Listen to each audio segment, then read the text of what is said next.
Hi, I'm Rick Conlow. Our topic today is how to survive a bad boss. We could even add how to survive and thrive with a bad boss.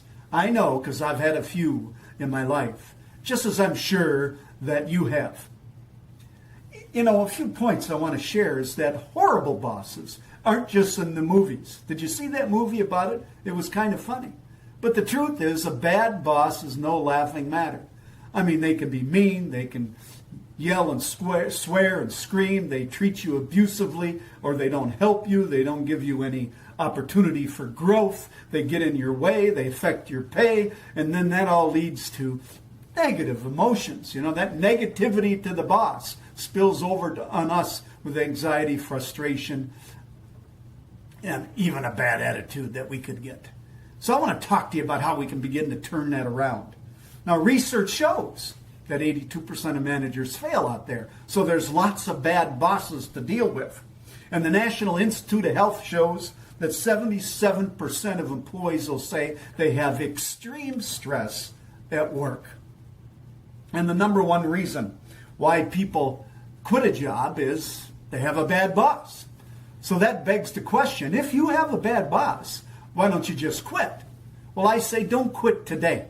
Tomorrow has new possibilities. Wait to hear what I have to say here. Because maybe you need the job. Maybe it's a bad time to quit. Maybe, you have to upgrade your skills and get prepared to do that. Or maybe it's, you live close to work and it's convenient. I don't know what the reason may be. But don't quit today. Think about it. There are 7 courageous ways to deal with a bad boss. Here they are. 1, control yourself. 2, clarify your priorities. 3, communicate upward. 4, confront strategically. 5, consult others. 6, contact HR. And 7, then cut yourself loose. So let's talk about this from the beginning. Control yourself. I mentioned there are negative emotions that come up with having a bad boss. And if that happens with ourselves, you know what? The job becomes overwhelmingly bad. What I learned in my situations, that is, I can't control the boss, but I can control myself. In other words, I can choose my response, my thinking. I can make it positive or negative by what I decide to do. So how we experience a bad boss in reality is a product of our choices. Not to say the bad boss isn't wrong or they should change or do something differently. I mean, they should. But, good luck trying to change that. But what you can change immediately is how you begin to respond. And as we control our own emotions, now we have greater power and authority over what we do. And that leads to number 2, clarify your priorities. So what I would suggest you do is you sit down, identify your goals for your job, the priorities in those goals, what seems to be working well, what you might need help with, and an action plan to move forward. Write that out 1 page. Take it to your boss and say, hey, I've been thinking about my job. Here's what I'm going to do to perform even better. What do you think? Now, what I discovered with the ones I reported to is they look at it, maybe a couple comments, short amount of time, and say, go for it. Because they don't want to deal with that. But you gain points by communicating to them about what you do, and now you have an agreement between the two of you.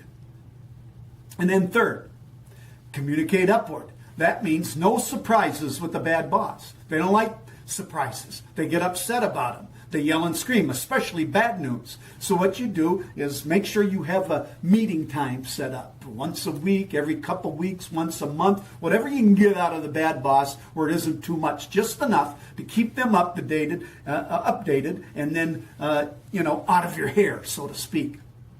And then if there's bad news, let them know ahead of time. If there's good news, make sure you comment on that as well. See where I'm going with this? Now you begin to change how you react to the bad boss and begin to get some control over the situation. But what it does is influences them and how they treat you. They stay away from you because you're performing. See, you've identified your goals and priorities. You're communicating with them. And obviously, do a good job. Make sure you get it done well. Now, it doesn't mean you won't have problems. There will be problems. That leads to point number 4. Confront strategically. So you can't argue about everything, because if you argue about everything, they'll get more upset. They'll come down on you. It'll affect you. It might break through some of your coping strategies. So you confront strategically on the most important things, on the key things that you feel strongly about. So be principled, but don't be stupid. Don't always get in the fight.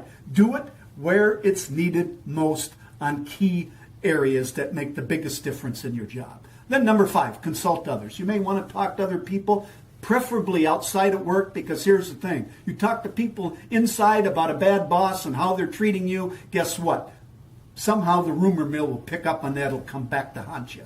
So maybe outside of work, do that. Get some input just to see what others say. Also, it helps you let off a little steam. Then 6, contact HR. If it seems it's getting to the point where you can't handle it anymore or abusive.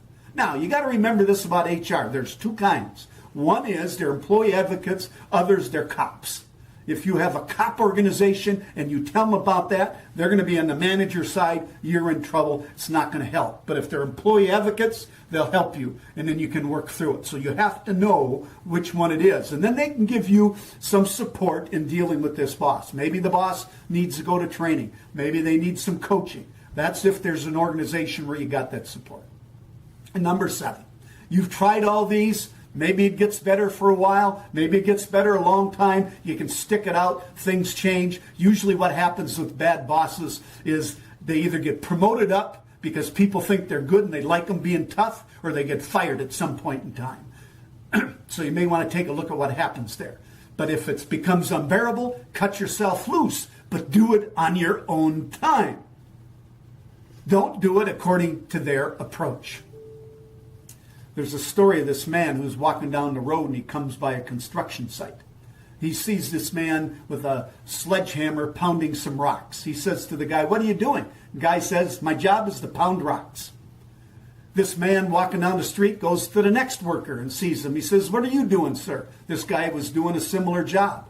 The guy says, "Well, I'm making bricks by pounding these rocks." And the guy goes, "Oh," and then he walks a little further, comes up to the third guy.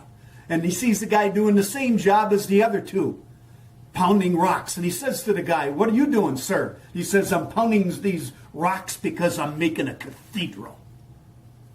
You see the difference in perspective? If we change our perspective in what we're doing, we can be much more successful in dealing with this boss. And then also remember this. No one can stop you from dreaming but yourself. Don't let the bad boss dictate how you act and believe about yourself and your goals and your dreams. All of this information comes from our book called How to Survive a Bad Boss and Thrive While Doing It.